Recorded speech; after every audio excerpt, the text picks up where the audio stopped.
আসসালামু আলাইকুম। সকলকে আমন্ত্রণ আনন্দ টিভি সংবাদে। আপনাদের সঙ্গে আছি আমি সুমাইয়া আজাদ। র্যাব 4-এর একটি চৌকস দল শনিবার গভীর রাতে রাজধানীর কল্যাণপুর বাস স্ট্যান্ডে অভিযান চালিয়ে গ্রেফতার করেছে আনসার আল ইসলামের হবিগঞ্জ জেলার আমিরের ঘনিষ্ঠ সহযোগী শামসুল আলমকে। শামসুল আলম নিষিদ্ধ ঘোষিত সংগঠন আনসার আল ইসলামের সক্রিয় সদস্য বলে স্বীকারোক্তি দিয়েছে। তার কাছ থেকে উগ্রবাদ সম্পর্কিত বই, লিফলেট এবং মোবাইল ফোন উদ্ধার করা হয়। কুয়েতে দুর্বৃত্তদের হাতে ঢাকার ধামরাইয়ের 2 প্রবাসী মা ও মেয়ে খুন হয়েছে।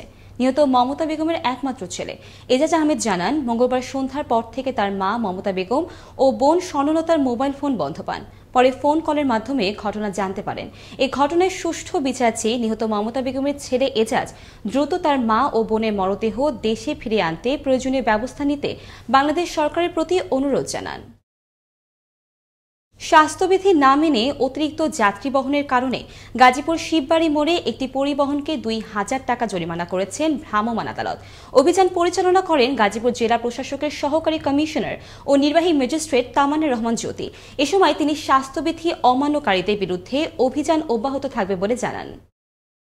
করোনা ভাইরাস সংক্রমণে সৃষ্ট পরিস্থিতিতে এবার রংপুরের ধর্মপ্রাণ মুসলমানরা কিছুটা নীরবে পালন করেছে পবিত্র আশুরা। নিষেধাজ্ঞার কারণে ঐতিহ্যবাহী তাজিয়া মিছিল বের না হলেও স্বাস্থ্যবিধি মেনে মাতম মর্শিয়ার আয়োজন করেছে নগরীর স্টেশন মুসলিমপাড়া আলমনগর কলোনি এলাকার ধর্মপ্রাণ মুসলমানরা। চুয়াডাঙ্গার শঙ্করচন্দ্র ইউনিয়ন যুবলীগ নেতাকর্মীদের বিরুদ্ধে মিথ্যা মামলা প্রত্যাহারের দাবিতে মানববন্ধন অনুষ্ঠিত হয়। শনিবার উপজেলার ডিঙ্গেদহ বাজারে মানববন্ধন কর্মসূচি পালিত হয়। এতে ইউনিয়ন যুবলীগের সভাপতি আবুল কালাম আজাদের সভাপতিত্বে প্রধান অতিথি ছিলেন জেলা যুবলীগের আহ্বায়ক নঈম হাসান জুয়ারদার। সুন্দর, সুস্থ, সবলভাবে শিশুকে বেড়ে তুলতে এবং নিরাপদ মাতৃত্ব নিশ্চিতে সরকারি বেসরকারি প্রতিটি কর্মস্থলে ডে কেয়ার সেন্টার ও মাতৃদুগ্ধ দান কক্ষ স্থাপন করতে প্রধানমন্ত্রী শেখ হাসিনা 2009 সালে নির্দেশনা দিয়েছিলেন।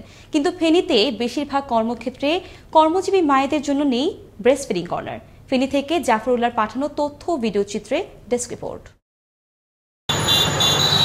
সুন্দর, সুস্থ ও সবলভাবে শিশুকে বড় করে তুলতে এবং নিরাপদ মাতৃত্ব নিশ্চিতে সরকারি বেসরকারি প্রতিটি কর্মস্থলে ডে কেয়ার সেন্টার ও মাতৃদুগ্ধ দান কক্ষ স্থাপন করতে প্রধানমন্ত্রী শেখ হাসিনা 2009 সালে নির্দেশনা দিয়েছিলেন। এরপর 9 বছর অতিবাহিত হলেও এক্ষেত্রে দৃশ্যমান কোনো উন্নতি না হওয়ায় 2019 সালের 27 অক্টোবর এক রিট আবেদনের শুনানি নিয়ে বিচারপতি মইনুল ইসলাম চৌধুরী ও বিচারপতি খন্দকার দিলুরুজ্জামানের সমন্বয়ে গঠিত হাইকোর্ট বেঞ্চ পাবলিক প্লেসে মাতৃদুগ্ধ পানের ব্যবস্থা করতে নির্দেশ দেন। কিন্তু ফেনীতে বেশিরভাগ কর্মক্ষেত্রে কর্মজীবী মায়েদের জন্য নেই কোনো ব্রেস্ট ফিডিং কর্নার। কিন্তু নির্দেশনা থাকলেও ফেনী 250 শয্যা বিশিষ্ট জেনারেল হাসপাতালে ব্রেস্ট ফিডিং কর্নার থাকলেও ব্যবহারের উপযোগী নয় তা। কর্মক্ষেত্র, shopping mall, bus station, railway স্টেশনে ব্রেস্ট ফিডিং কর্নার স্থাপনের দাবি জানান এ সকল মা ও বোনেরা।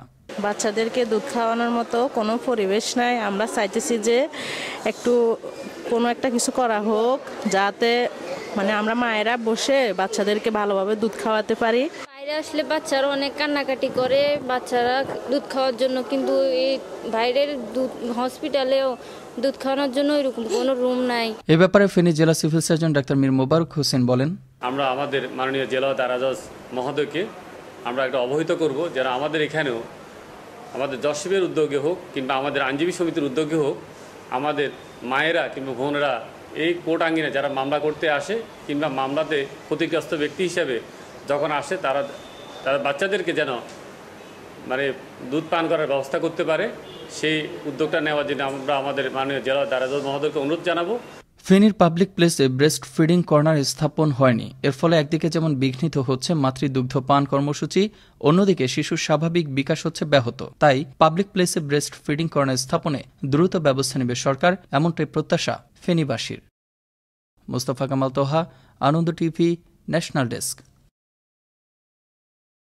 সাতক্ষীরার পাটকেলঘাটায় মৌসুমী সাহা টুম্পার আত্মহত্যায় বাধ্যকারীদের দৃষ্টান্তমূলক শাস্তির দাবিতে রবিবার পাটকেলঘাটা থানার 5 রাস্তা মোড়ে র্যালি ও মানববন্ধন পালিত হয়েছে। এ সময় আত্মহত্যায় বাধ্যকারীদের দ্রুত গ্রেফতার ও শাস্তির দাবিতে বক্তব্য রাখেন স্থানীয় সাংবাদিকবৃন্দ। বঙ্গবন্ধু শেখ মুজিবুর রহমান শুধু আওয়ামী লীগের নেতা নন, তিনি বাংলাদেশের 18 কোটি মানুষের নেতা। শনিবার বিকেলে সোনারগাঁও উপজেলা অডিটোরিয়ামে জাতীয় পার্টির প্রেসিডিয়াম সদস্য ও নারায়ণগঞ্জ 3 আসনের সংসদ সদস্য লিয়াকত হোসেন খোকার সভাপতিত্বে শোক দিবসের অনুষ্ঠানে জাতীয় পার্টির চেয়ারম্যান GM কাদের এ কথা বলেন। মিথ্যা মামলার বিরুদ্ধে আইনি প্রতিকার শীর্ষ গবেষণার অংশ হিসেবে নোয়াখালীতে জেলা পুলিশের আয়োজনে অনুষ্ঠিত হয়েছে কর্মশালা। শনিবার পুলিশ সুপার কার্যালয়ের সম্মেলন কক্ষে পুলিশ সুপার আলমগীর হোসেনের সভাপতিত্বে দিনব্যাপী এই কর্মশালায় ঢাকা পুলিশ স্টাফ কলেজের গবেষণা ও প্রকাশনা বিভাগের পরিচালক মোহাম্মদ শাহজাহান পিপিএম বক্তব্য রাখেন। এই ছিল এখনকার মতো। আনন্দ টিভির সংবাদ দেখুন প্রতিদিন বিকেল 5:30 এবং রাত 9:30। করোনা থেকে আপনি এবং আপনার পরিবারকে সুরক্ষিত রাখতে স্বাস্থ্যবিধি মেনে চলুন। আনন্দ টিভির সঙ্গে থাকার জন্য সকলকে ধন্যবাদ।